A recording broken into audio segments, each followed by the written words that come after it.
నాడు షరీఫ్ నేడు మోషన్ రాజు. నాడు వైసీపీ అధికారంలో ఉండగా షరీఫ్, ఇప్పుడు కూటమి అధికారంలో మోషన్ రాజు. ఇద్దరిది ఒకే తరహా ప్రయాణమా? బాధ్యతలు నిర్వర్తించడంలో ఇద్దరివి ఒకే తరహా సవాళ్ల? పదవిచ్చిన పార్టీ ప్రతిపక్షం, అధికారంలో మరో పక్షం, ఒకరినంటే ఒకరి కోపం. ఇలాంటి పరిస్థితుల్లో మండలి చైర్మన్ ముందున్న దారేంటి? ఏపీలో 2 పర్యాయాలు ఏకపక్ష తీర్పులే వచ్చాయి.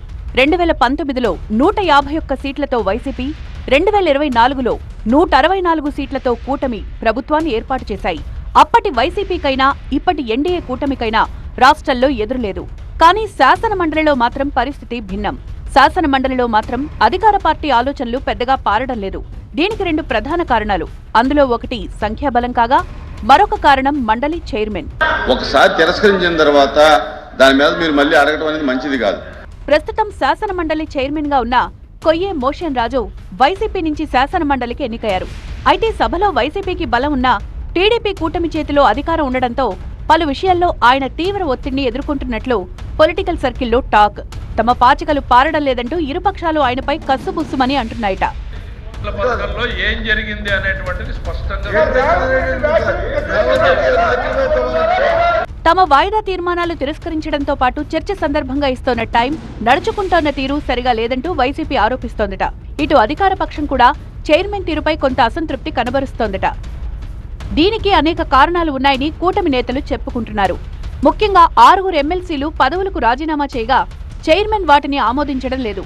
ఈ రాజీనామాలను ఆమోదిస్తే ప్రస్తుత బలాబలాల ప్రకారం ఆ స్థానాల ఎమ్మెల్సీలు టీడీపీ ఖాతాలో చేరుతాయి. దీంతో వ్యూహాత్మకంగా చైర్మన్ మోషన్ రాజు వ్యవహరిస్తూ తన విధేయత చాటుకుంటున్నట్లుగా ప్రచారం సాగుతోంది. అంతకుముందు వైసీపీకి కూడా శాసన మండలిలో ఎదురు దెబ్బలు తప్పలేదు.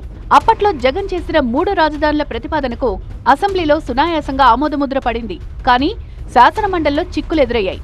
శాసన మండలిలో నాటి చైర్మన్ షరీఫ్ అహ్మద్ బ్రేకులు వేశారు. జగన్ ప్రభుత్వం ప్రతిపాదించిన 3 రాజధానుల బిల్లు శాసన మండలిలో చర్చించినప్పుడు సెలెక్ట్ కమిటీకి పంపాలనే నిర్ణయం వివాదాస్పదమైంది. దీనిని అధికార పక్షం వ్యతిరేకించి శాసన మండలి రద్దు చేసే ప్రయత్నం కూడా చేసింది. అయితే చైర్మన్ ప్రకటనను టీడీపీ వర్గీయులు స్వాగతించారు. అమరావతి ప్రాంతవాసులు షరీఫ్ చిత్రానికి పాలాభిషేకం చేశారు.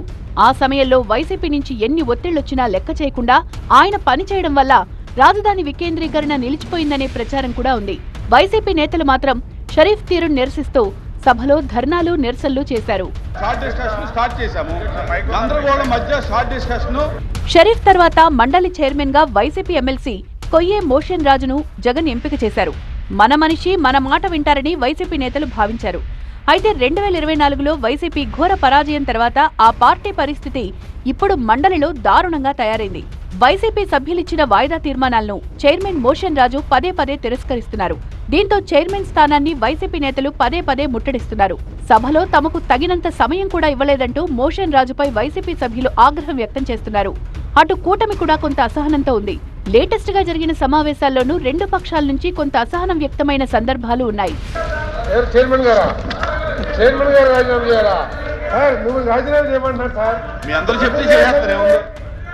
మీరందరూ సభ ఏకగ్రీవం తీర్మానం చేస్తే చేస్తాను, ఏముంది, నాకేం అభ్యంతరం లేదు. కాదు సారథి గారు, వాళ్ళు మీరు కలిపి చెప్తే చేసేస్తాను, ఇబ్బంది లేదు.